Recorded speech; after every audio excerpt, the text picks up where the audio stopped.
Bienvenue à tous dans cette nouvelle vidéo, on se retrouve pour une nouvelle analyse sur les Pokémon de la 9e génération. Dans cette vidéo, nous allons parler d'un Pokémon très intéressant en stratégie, Floricla. Alors Floricla, l'évolution de Germicla, qui est un Pokémon, oui, c'est un Pokémon paradoxe, hein, du coup je crois qu'il en fait partie, hein, globalement, parce qu'on le voit dans la zone 0 en fait, hein, donc je pense qu'il doit en faire partie. Je sais pas s'il est vraiment officiellement considéré comme un paradoxe, je sais pas si on va le voir ici. Non, c'est peut-être pas un, non, il est peut-être pas considéré comme un paradoxe. Enfin bon, il est dans la zone 0, voilà, c'était juste pour dire ça. Et du coup, qu'est-ce que c'est que ce Pokémon? Eh bien, c'est un Pokémon, on peut maintenant le considérer comme étant le meilleur poseur d'hasard du jeu, parce qu'il a une combinaison, en fait, avec un de ses talents et son Oupoul, qui fait qu'il place assez facilement les Entry Hazard sur le terrain, ce qui fait que ça en fait peut-être le meilleur lead pour ça, le meilleur lead du jeu, on peut le dire assez vite. Alors, on va commencer par son type. Il a un type roche-poison. Roche-poison, un type qu'on connaissait avec Zéroïde, hein, c'était le seul avant qu'il y avait ce double type. C'est pas un type qui est franchement si intéressant que ça. Alors, il possède quand même 5 résistances et une double résistance au type poison, mais en contrepartie des faiblesses assez gênantes. Une double faiblesse sol, c'est quand même assez pénible, ainsi que 3 faiblesses psy, acier et eau. Il y a une faiblesse eau quand même, c'est assez pénalisant. La faiblesse acier, quand même, il faut le noter que t'as des Pokémon qui vont avoir une faiblesse acier. Donc on disait que le type acier offensivement était mauvais. C'est vrai que c'est pas ouf offensivement, mais parfois ça peut servir pour passer des Pokémon, certains Pokémon précisément, donc un stab acier, offensivement peut parfois être assez souvent utilisé. On peut prendre le cas de Cisaiox avec Pistocoin et Technicien. Sur le plan des talents, et c'est là que ça devient très intéressant, alors il possède Corrosion, il faut quand même le noter, sachant qu'il n'y avait que Malamandre qui avait ce talent. En gros, ça permet d'empoisonner un Pokémon de type acier et un Pokémon de type poison en ignorant la fameuse immunité du type acier à la base. Alors, on ne parle pas des attaques, hein. Ça ne veut pas dire que il perd, on parle d'attaque offensive, hein, mais si vous tapez avec une attaque de type poison sur un type acier, ça fera quand même une immunité.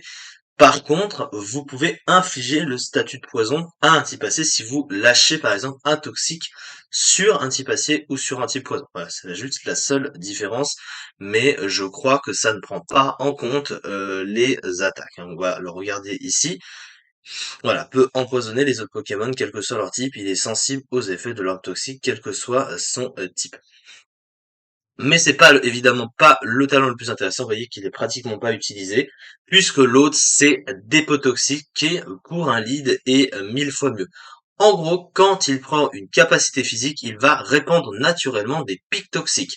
Ce qui fait que quand il arrive sur le terrain et que vous le tapez avec une capacité physique, eh bien vous mettez des pics toxiques sans avoir à directement utiliser la capacité pic toxique. Ce qui fait que vous pouvez, si vous dépassez l'adversaire ou si vous l'idez dans le combat, poser assez gratuitement vos pièges de roc ou vos picots parce que en plus de ça, dans son pool, il a les picots, les pièges de roc, donc il a tous les entry hazards dont il a besoin, les pics toxiques aussi, mais du coup voilà, c'est pas nécessaire. Ce qui fait que eh ben, vous posez deux entry hazards en même temps, vous gagnez un tour et derrière vous pouvez même poser vos derniers, vos picots, vos pièges de roc, ceux que vous n'avez pas posés si vous pouvez tanker encore, notamment avec une ceinture force, et derrière, eh ben, vous avez tout posé sur le terrain, donc c'est vraiment, on peut le dire maintenant, presque le meilleur poseur de Entry Hazard du jeu, hein. C'est assez pratique à ce niveau-là. Alors, donc du coup, le type, oui, donc défensivement on avait parlé, offensivement, je crois que j'en ai pas parlé, Roche-Poison offensivement, c'est pas incroyable globalement. Après, c'est vrai que il est pas inintéressant. Vous voyez, 449 Pokémon sur lesquels il est super efficace, mais surtout qu'il a un très bon coverage, hein, puisqu'il a notamment accès à Force. Donc là où Zeroid ne l'avait pas, un Force, c'est un peu ce qu'on lui reprochait par rapport au manque de coverage qu'il avait.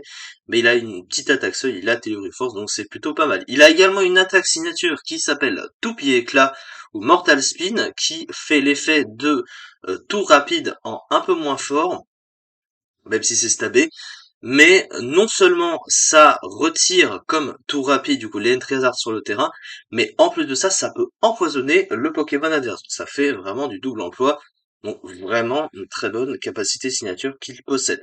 Sur le plan du mot pool, eh bien, ce qui est bien avec, en gros, ce qui est bien avec ce Pokémon, c'est que, bah, il a pas que l'utilité de poseur d'entrée hasard, puisque en plus de ça, comme on l'a dit, il a des options offensives, donc c'est vraiment pas mal. C'est-à-dire que tu peux jouer soit l'un ou soit l'autre. Donc c'est vraiment un Pokémon très très intéressant et c'est encore une fois le meilleur poseur d'entrée hasard du jeu.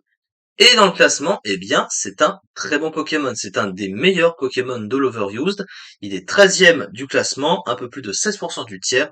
Donc voilà, vous connaissez un peu le niveau du truc. Donc c'est vraiment un Pokémon très pratique, assez souvent joué en lead comme vous auriez pu le constater, et donc un bel avenir attend ce cher Pokémon. En tout cas, c'est le seul à avoir toute cette combinaison de trucs pour poser des Entry Hazard sur le terrain, donc c'est plutôt pas mal. C'est ça en tout cas pour cette vidéo, on se retrouve prochainement pour la suite des analyses sur les Pokémon de la 9e génération. Merci beaucoup de m'avoir suivi et à très vite pour la suite.